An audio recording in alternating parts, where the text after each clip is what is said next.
أعوذ بالله من الشيطان الرجيم. بسم الله الرحمن الرحيم. ذلك من أنباء القرى نقصه عليك منها قائم وحصيد وما ظلمناهم ولكن ظلموا أنفسهم وما أغنت عنهم آلهتهم التي يدعون من دون الله من شيء لما جاء أمر ربك وما زادوهم غير تتبيب. صدق اللہ العظیم.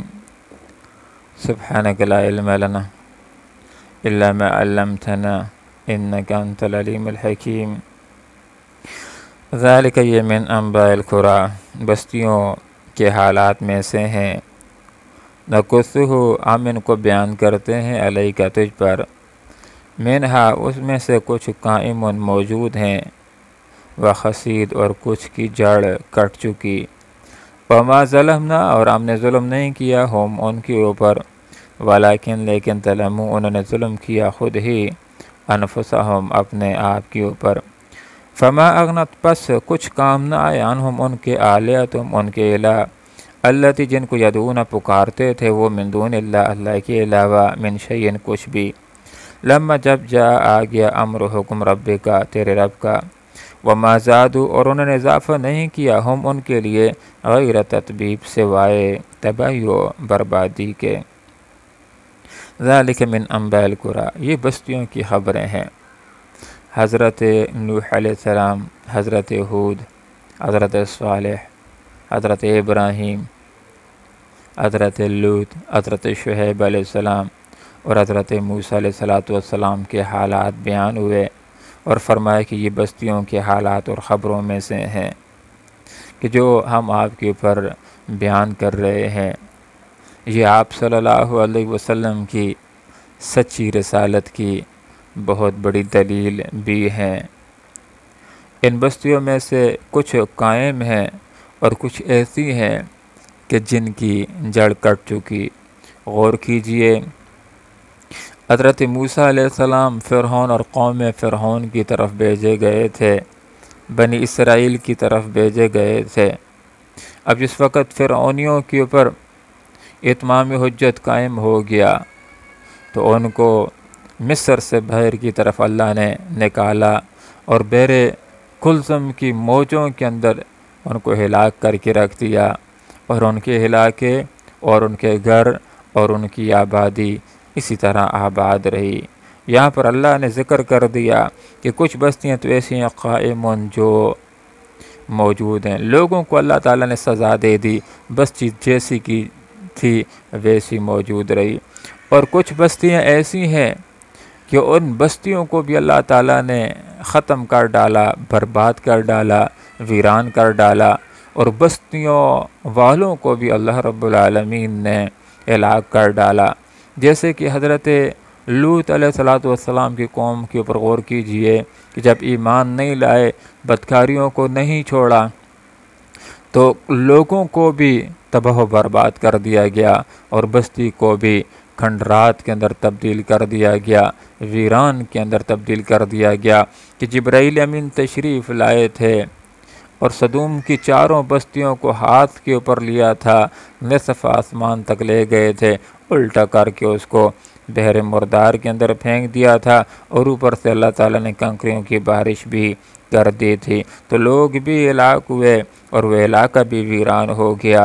وما ظلمناہم اب ذہن کے اندر یہ بات آتی ہے کہ اللہ تعالیٰ جو رحیم رب ہے، جو کریم رب ہے، جو محبت کرنے والا ہے، جو غفور ہے، جو رحیم ہے، اسی نے حضرت ہود علیہ السلام کی قوم کو بھی ہلاک کیا، حضرت صالح علیہ السلام کی قوم کو بھی ہلاک کیا، حضرت لوط علیہ السلام کی قوم کو بھی تباہ و برباد کیا، قارون کو بھی تباہ و برباد کیا، ابراہ کے لشکر کو بھی تباہ و برباد کیا، اور حضرت شعیب علیہ السلام کی قوم کو بھی ہلاک کیا. تو ذہنوں کے اندر ایک بات آتی ہے کہ کیا نعوذ باللہ اللہ رب العالمین ظالم ہے؟ تو یہاں پر فرما دیا گیا کہ نعوذ باللہ اللہ تعالیٰ ظلم کرنے والا نہیں ہے. لیکن بات یہ ہے کہ وما ظلمناہم ہم نے ان کے اوپر ظلم نہیں کیا لیکن ظلم انہوں نے خود ہی اپنے آپ کے اوپر ظلم کیا کہ اللہ تعالیٰ نے تو ان ظالموں کے پاس، گناہ گاروں کے پاس، مجرموں کے پاس اپنے انبیاء کو بھیجا تھا، اپنی کتابوں کو بھیجا تھا، اور انبیاء نے واضح طور پر ان کو بتلا دیا تھا کہ لوگوں اللہ کے اوپر ایمان لاؤ گے، اس کی بندگی کرو گے، اس کی اطاعت کرو گے، شرک سے باز آ جاؤ گے، گناہوں کو چھوڑ دو گے، دنیا کے اندر بھی عزت پاؤ گے، دنیا کے اندر بھی سکون پاؤ گے، دنیا کے اندر بھی اطمینان پاؤ گے، آخرت کے اندر بھی تم کو جنت ملے گی۔ لیکن اگر کفر کا راستہ اختیار کیا، بے ایمانی کا راستہ اختیار کیا، شرک کا راستہ اختیار کیا، گناہوں کا راستہ اختیار کیا تو عذاب کے مستحق ہو جاؤ گے۔ تو جب انبیاء نے واضح طور پر سمجھا بھی دیا تو اس کے باوجود ایک آدمی اس راستے کے اوپر چلتا ہے جو شرک کا راستہ ہے، جو کفر کا راستہ ہے، جو گناہوں کا راستہ ہے، تو گویا کہ وہ خود ہی اپنے آپ کو عذاب کے اوپر پیش کرنے والا ہے، کسی اور کے اوپر اس کو گلہ نہیں کرنا چاہیے۔ فَمَا أَغْنَتْ عَنْهُمْ آلِهَتُهُمْ، بس کچھ بھی کام نہ آئے ان کے الہ کہ جن کی وہ پوجا کیا کرتے تھے اللہ کے علاوہ۔ جب اللہ تعالیٰ کا حکم عذاب آ گیا تو اللہ کو چھوڑ کر لوگ اوروں کی بندگی کرتے ہیں، لات و عزا و منات کی بندگی کرتے ہیں، اسحاف کی اور نائلہ کی بندگی کرتے ہیں، سوا کی، یعوق کی، ود کی، نصر کی بندگی کرتے ہیں، اور سمجھتے ہیں کہ ان کی بندگی حق ہے، یہ ہمیں کامیاب کر دے گی۔ ان کی بندگی کرتے ہیں کہ یہ ہمیں آخرت میں عذاب سے بچا لیں گے، اللہ کے عذاب سے بچا لیں گے۔ ان کی بندگی کرتے ہیں کہ یہ جب اللہ کی سزا ہمارے اوپر آئے گی تو ان بتوں کی سفارش کی وجہ سے ہم بچ جائیں گے۔ تو یہاں پر اللہ رب العالمین نے فرما دیا کہ جس وقت ظالموں کے اوپر ان کے گناہوں کی وجہ سے، ان کے ظلم کی وجہ سے، ان کے کفر کی وجہ سے، شرک کی وجہ سے اللہ تعالیٰ نے عذاب کا فیصلہ کیا تو نہ خود اپنے آپ کا دفاع کر سکے، نہ کوئی اور ان کو بچا سکا، اور نہ ہی ان کے وہ خدا کہ جن کی وہ بندگی کیا کرتے تھے نہ وہ ان کو بچا سکے۔ وَمَا زَادُوهُمْ غَيْرَ تَتْبِيبٍ، اور انہوں نے ان کے لیے اضافہ نہیں کیا، ہاں اضافہ کیا تو تباہی میں اضافہ کیا، ان کی بربادی میں اضافہ کیا ان کی، کہ جس نے بھی اللہ کے علاوہ کسی اور کی بندگی کی یہ شرک ہے، یہ اللہ کی غضب کو بھڑکانے والی چیز ہے،